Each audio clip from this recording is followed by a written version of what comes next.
दो दोस्त रहते थे।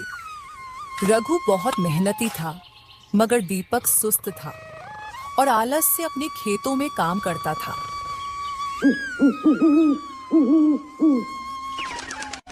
एक दिन चाचा रामू ने कहा, वाह रघु, मैंने सुना है कि इस साल तुम्हारी फसल बहुत अच्छी हुई है। रघु ने खुशी से जवाब दिया, हाँ चाचा, इस बार मेरी फसल बहुत अच्छी हुई है। अगर मैं इसे बेचूंगा तो मुझे अच्छा मुनाफा मिलेगा। चाचा ने पूछा, बेटा, तुमने अपने खेत में कितनी बोरियां अनाज की कटाई की है? रघु ने जवाब दिया, चाचा, मैंने 5 एकड़ जमीन पर 200 बोरियां अनाज की कटाई की है। अच्छा चाचा, मैं अब चलता हूँ, मुझे आज अनाज बेचने जाना है। यह कहकर रघु वहां से चला गया। कुछ देर बाद दीपक भी अपने खेतों की तरफ जा रहा था। चाचा ने उसे देखकर पूछा, अरे दीपक, कहाँ जा रहे हो? दीपक ने जवाब दिया, चाचा, मैंने सुबह ही खेत में अनाज की बोरियां भर दी थी, अब मैं उन्हें लेने जा रहा हूँ। चाचा ने हैरानी से पूछा, दीपक, तुम्हारे पास भी 5 एकड़ जमीन है ना? तो इस बार तुमने अपने खेत में कितनी बोरियां अनाज की कटाई की है? दीपक ने जवाब दिया, हाँ चाचा, मेरे पास भी 5 एकड़ जमीन है और इस बार मैंने 1 एकड़ जमीन से 20 बोरियां अनाज की कटाई की है। इस हिसाब से मैंने 5 एकड़ जमीन से 100 बोरियां अनाज की कटाई की है। चाचा ने हैरानी से कहा, अरे दीपक, तुमने अपने खेत में सिर्फ 100 बोरियां अनाज क्यों काटी? क्या तुम्हें मालूम है कि तुम्हारे दोस्त रघु के पास भी 5 एकड़ जमीन है और उसने अपनी जमीन पर 200 बोरियां अनाज की कटाई की है, जबकि तुम दोनों के खेत एक ही इलाके में? यह सुनकर दीपक हैरान रह गया। क्या? मेरे दोस्त रघु ने कहा, इस बार उसने अपने खेत में 200 बोरियां अनाज की कटाई की, लेकिन उसने मुझे नहीं बताया। अच्छा चाचा, मैं अब चलता हूँ।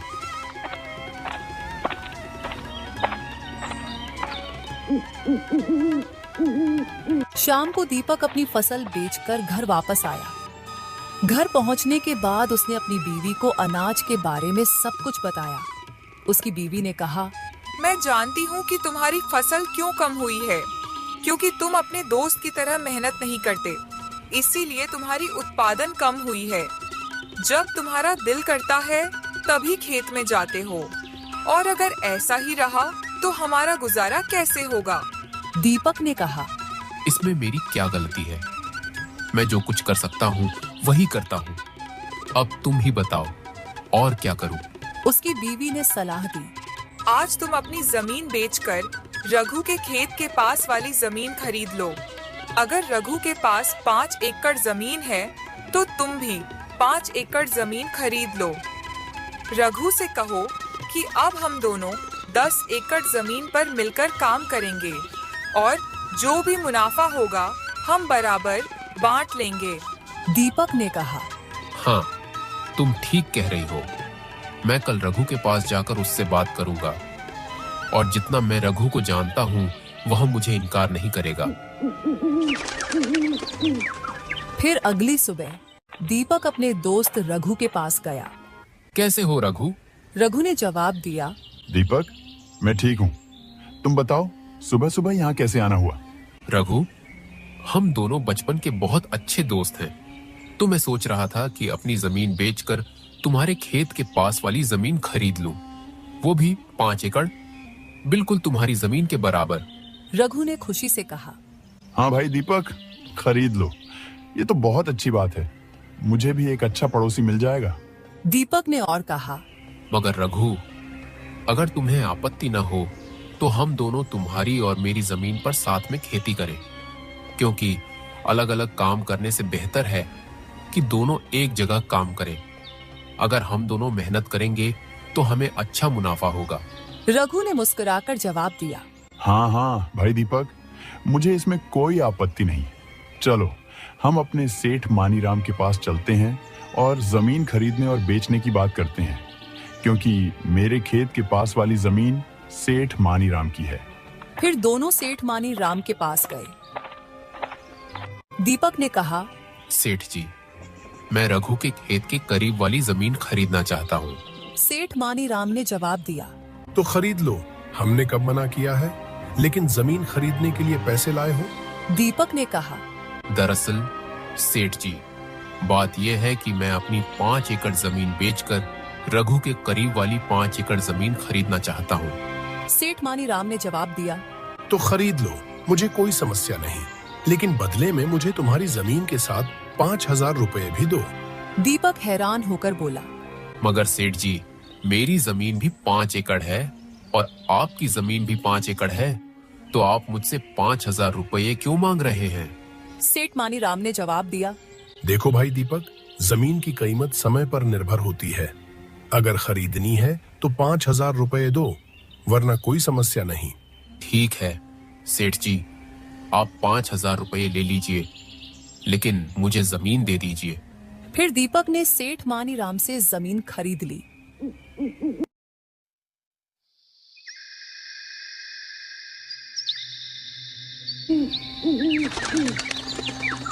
कुछ दिनों बाद रघु ने दीपक से कहा। सुनो भाई दीपक, हमें कल से खेतों की जुताई शुरू करनी होगी, तो कल सुबह खेत जाने के लिए तैयार रहना। ओह यार, खेतों की जुताई में बहुत मेहनत लगती है। हल के साथ पूरा खेत जोतना पड़ता है। मुझे इस काम से बचने के लिए कोई बहाना बनाना पड़ेगा।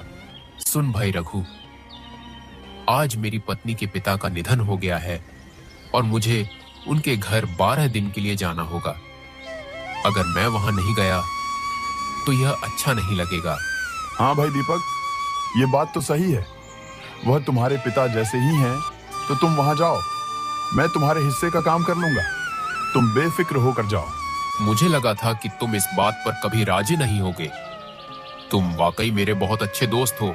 मैं 12 दिन के बाद वापस आकर तुम्हारे साथ खेतों में मेहनत करूंगा।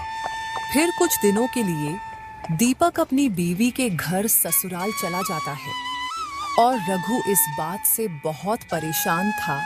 सुनो, तुम इतने परेशान क्यों हो? क्या हुआ? क्या बात है?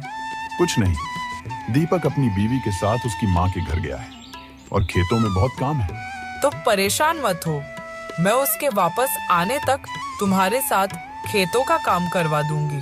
अगले दिन से रघु अपनी बीवी राखी के साथ काम करने लगता है।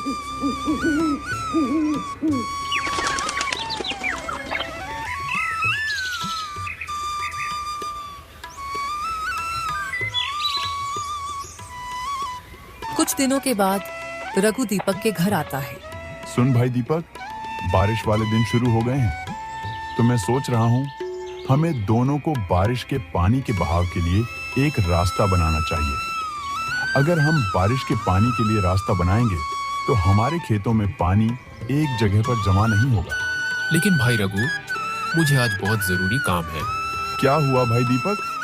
आज तुम्हें क्या जरूरी काम आ गया है? मैं तुम्हें बताना भूल गया। मुझे तुम्हारी भाभी को शहर में डॉक्टर के पास ले जाना है, क्योंकि तुम्हारी भाभी पिछले 2-3 दिनों से बहुत बीमार है। ठीक है दीपक, तुम जाओ, मैं आज तुम्हारा सारा काम संभाल लूंगा। फिर दीपक अपने दिल में सोचता है, वाह, उसने मेरी बात बहुत जल्दी मान ली। वह मेरे हिस्से का काम करने के लिए तैयार हो गया। हम दोनों मिलकर खेतों में काम करेंगे। यह ख्याल मेरे लिए बिल्कुल सही था, वरना मुझे खेतों का सारा काम अकेले ही करना पड़ता। तुम क्या सोच रहे हो भाई दीपक? यही सोच रहा हूँ। मुझे सारा काम तुम पर छोड़कर शहर जाने में बिल्कुल अच्छा नहीं लगता, लेकिन क्या करूं, मुझे जाना तो है। तुम परेशान ना हो भाई दीपक, मैंने कहा ना कि मैं यहाँ का सारा काम कर लूंगा। तुम बेफिक्र रहो और भाभी को डॉक्टर को चेक करवाओ। फिर दीपक अपनी बीवी के साथ शहर चला जाता है। दूसरी तरफ राघु बारिश में भीगते हुए अपने खेत में बारिश के पानी के बहाव के लिए रास्ता बनाता है। फिर रात को, सुनिए जी, मुझे लगता है जब आपके खेत में कोई काम नहीं होता तो आपका दोस्त दीपक घर पर रहता है, और जैसे ही आपके खेत में कोई काम आता है वह कोई न कोई बहाना बनाकर शहर चला जाता है। मेरा शक बिल्कुल सही है, वह जानबूझकर बहाने बनाकर शहर चला जाता है। तुम यह कहना चाहती हो कि तुम मुझे और मेरे दोस्त को लड़वा दोगी? वह मेरा बचपन का दोस्त है, वह मुझे कभी धोखा नहीं दे सकता। आप मेरी बात कभी नहीं मानते, है ना? आप देखिएगा, कुछ दिनों में सच्चाई मालूम हो जाएगी। कुछ दिनों बाद फसल तैयार हो जाती है। दीपक, चलो आज हमें फसल काटनी है, क्योंकि मुझे आज शाम अपनी बीवी के साथ साली की शादी में जाना है। और अगर हम आज फसल नहीं काटेंगे तो कल से फसल खराब होना शुरू हो जाएगी। हाँ भाई रघु, चलो आज हम फसल काटकर बोरियां भर लेते हैं। फिर दोनों खेत में जाकर बोरियां भर लेते हैं। ठीक है दीपक, अब हमने सारी फसल के बोरे भर लिए हैं। अब शाम हो चुकी है तो मैं साली की शादी में जाने के लिए जा रहा हूं। तुम इन बोरों को बैलगाड़ी में भरकर घर ले जाओ। जब मैं कल आऊंगा हम यह अनाज बाजार में बेचेंगे। परेशान ना हो भाई, जब मुझे काम था तो तुमने सारा काम अकेले किया। अब जब तुम्हें काम है तो मैं सारा काम अकेले कर लूंगा। तुम्हें इस बारे में बिल्कुल भी फिक्र करने की जरूरत नहीं। मैं ये बोरे बैलगाड़ी में भरकर घर ले जाऊंगा।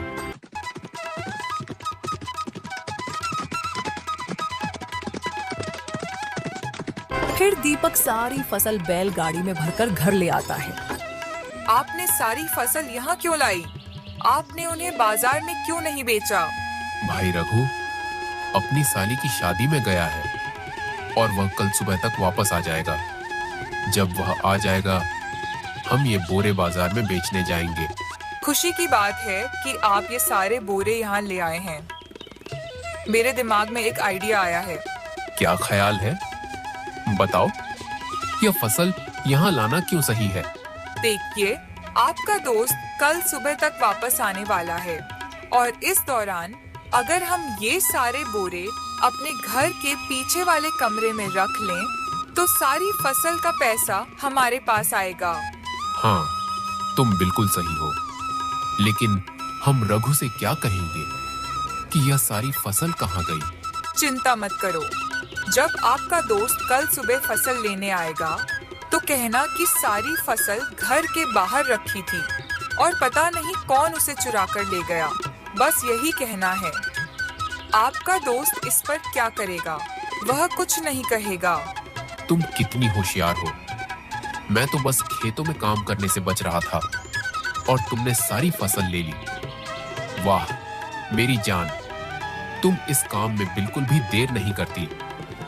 हम सारी बोरियों को बैलगाड़ी से उतार कर घर के बाहर रख देते हैं ताकि गांव वाले भी देखें कि हमने बोरियों को घर के बाहर रखा है।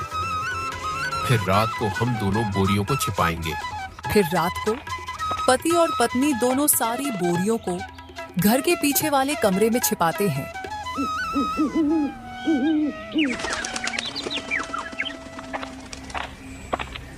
फिर अगले दिन रघु दीपक के घर आता है। अरे भाई दीपक, तुमने सारी बोरियों को कहाँ रखा है? आओ आज इन बोरियों को मार्केट में बेचते हैं। हाँ भाई रघु, चलो चलते हैं। फिर दोनों घर से बाहर निकलते हैं। बोरे कहाँ हैं? अरे भाई दीपक, तुम क्या कह रहे हो? सारे बोरे कहाँ हैं? अरे खुदा की कसम, मैंने सारे बोरे यहाँ रखे थे। मुझे नहीं पता, मैंने कल रात सारे बोरे यहाँ रखे थे। मैंने सोचा था कि हम सारे बोरे यहाँ से उठाकर मार्केट में बेचने ले जाएंगे, लेकिन अब क्या करेंगे? सारे बोरे चोरी हो गए हैं। क्या हमारी सारी फसल के बोरे चोरी हो गए हैं? हाँ, यह चोरों का काम है, वरना कौन यहाँ रखे हुए बोरे ले जाएगा? भाई दीपक, तुमने क्या किया? तुमने 6 महीने की मेहनत चोरों के हवाले कर दी। मुझे तुमसे यह उम्मीद नहीं थी। अरे भाई रघु, तुम क्या कह रहे हो? तुम ऐसे कह रहे हो जैसे वह फसल सिर्फ तुम्हारी थी और मैंने जानबूझकर वो बोरे चोरों के हवाले किए। मेरा भी उस फसल में एक हिस्सा था, मैंने भी नुकसान उठाया है। हाँ, ये बिल्कुल सही है। चोरों ने हम दोनों का हिस्सा छीन लिया। हम दोनों को बहुत बड़ा नुकसान हुआ है। ठीक है, अब मैं अपने घर चलता हूँ। ये कहकर रघु अपने घर चला जाता है और चुपचाप घर बैठ जाता है। क्या हुआ? आप इतने उदास क्यों लग रहे हैं? क्या बताऊं तुम्हें? फिर रघु अपनी पत्नी को सारी बात बताता है। अरे कोई बात नहीं, आप परेशान न हो। खेतों में काम करने का समय अभी बाकी है। तब तक आप अपने घर के आंगन में सब्जियां बेचनी शुरू कर दें। हाँ, तुम बिल्कुल सही कह रही हो।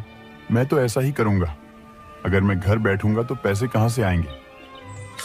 फिर रघु अपने घर के आंगन में सब्जियां उगाने के लिए खुदाई शुरू करता है। खुदाई करते हुए वह एक बर्तन देखता है। ओह, यह एक बर्तन है जो सोने और चांदी से भरा हुआ है। यह मेरी खुशकिस्मती है। अगर मेरी फसल चोरी न हुई होती तो मैं कभी यहाँ सब्जियां न लगाता, न ही जमीन में खुदाई करता। अगर मैं इस बर्तन में से एक सोने का सिक्का भी बेचूं तो मुझे उतने पैसे मिलेंगे जितने मेरी फसल की कीमत थी। फिर रघु अंदर जाकर सारी बात अपनी बीवी को बताता है।